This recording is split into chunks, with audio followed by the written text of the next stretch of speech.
السلام علیکم ورحمۃ اللہ وبرکاتہ۔ ناظرین، آئیے سورۃ المائدہ چھٹا پارہ آیت نمبر 2 سے لے کر 3 تک اس کا ہم ترجمہ آیت پڑھتے ہیں اور اس کی قبل اس سے پہلے کہ مختصراً تشریح بیان کرتا ہوں۔ اس آیت کے اندر اللہ تعالیٰ نے قرآن مجید میں فرمایا ہے کہ جو تم پر مردار کا خون، سور کا خون حرام کیا، جو غیر اللہ کے نام پر جو گوشت کیا ہوا یا جانور ذبح کیا ہوا ہے غیر اللہ کے نام پر، قبروں پر، اس طرح کے معاملات وہ آپ پر حرام کیے ہوئے ہیں، اور وہ جانور آپ پر حرام ہے جو کسی دھار سے مرا ہو، جانور کے سینگ سے مرا ہو یا گر کر مرا ہو، یہ کسی درندے کی بنسبت، یعنی کہ جس کو آپ نے ذبح نہیں کیا وہ جانور آپ پر اللہ تعالیٰ نے حرام کیا ہے۔ اور اس کے بعد چلتے چلتے سب سے جو اچھی آیت اور اچھی بات جو ہے وہ بتانا چاہتے ہیں قرآن مجید میں، جو اللہ تعالیٰ نے اپنے حضرت محمد مصطفیٰ صلی اللہ علیہ وسلم پر جو قرآن مجید کی آخری آیت مبارکہ نازل کی تھی اور اس میں سب کچھ مکمل ہو گیا تھا، تو اللہ تعالیٰ کے نبی علیہ الصلوۃ والسلام نے بتا دیا تھا کہ آج میں تمہارے لیے سب کچھ مکمل کر کے چھوڑ کر جا رہا ہوں، آگے اس پر تمہاری نعمتیں چھوڑ کر جا رہا ہوں، مکمل دین میں نے مکمل کر دیا ہے۔ آئیے قرآن مجید کی آیت پڑھتے ہیں اور اس کا ترجمہ آپ کو بتاتے ہیں۔ بسم اللہ الرحمن الرحیم۔ اللہ تعالیٰ کے نام سے شروع کرتا ہوں جو بہت بڑا مہربان نہایت رحم کرنے والا ہے۔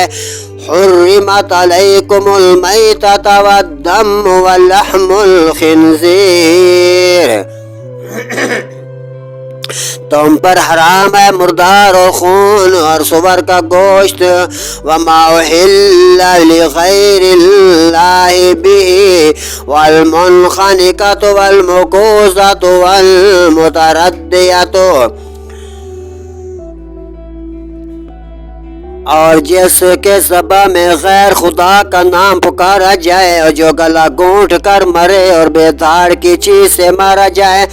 اور جو جانور گر کر مرے، والنطیحۃ وما اکل السبع الا ما ذکیتم، اور جسے کسی جانور نے اگر سینگ مارا، جسے کوئی درندہ کھا گیا مگر جن کو تم نے ذبح کر دیا، وما ذبح علی النصب وَأَن تَسْتَقْسِمُوا بِالْأَزْلَامِ،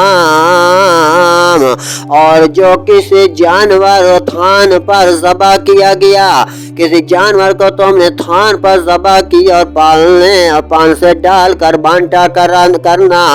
ذَلِكُمْ فِسْقٌ الْيَوْمَ يَئِسَ الَّذِينَ كَفَرُوا مِنْ دِينِكُمْ فَلَا تَخْشَوْهُمْ وَاخْشَوْنِي،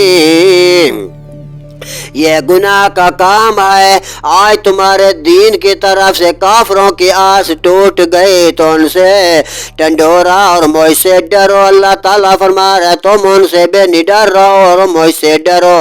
الیوم اکملت لکم دینکم واتممت علیکم نعمتی ورضیت لکم الاسلام دینا، آج میں نے تمہارے لیے تمہارا دین مکمل چھوڑ دیا، بنا دیا، کامل کر دیا، اور تم پر اپنی تمام تر نعمتیں پوری کر دی اور تمہارے لیے اسلام کو بہت دین پسند کیا۔ فَمَنِ اضْطُرَّ فِي مَخْمَصَةٍ غَيْرَ مُتَجَانِفٍ لِإِثْمٍ، تو جو بھوک پیاس کی شدت میں ناچار ہو، یوں کہ گناہ کی طرف نہ جھکے، فَإِنَّ اللَّهَ غفور رحیم،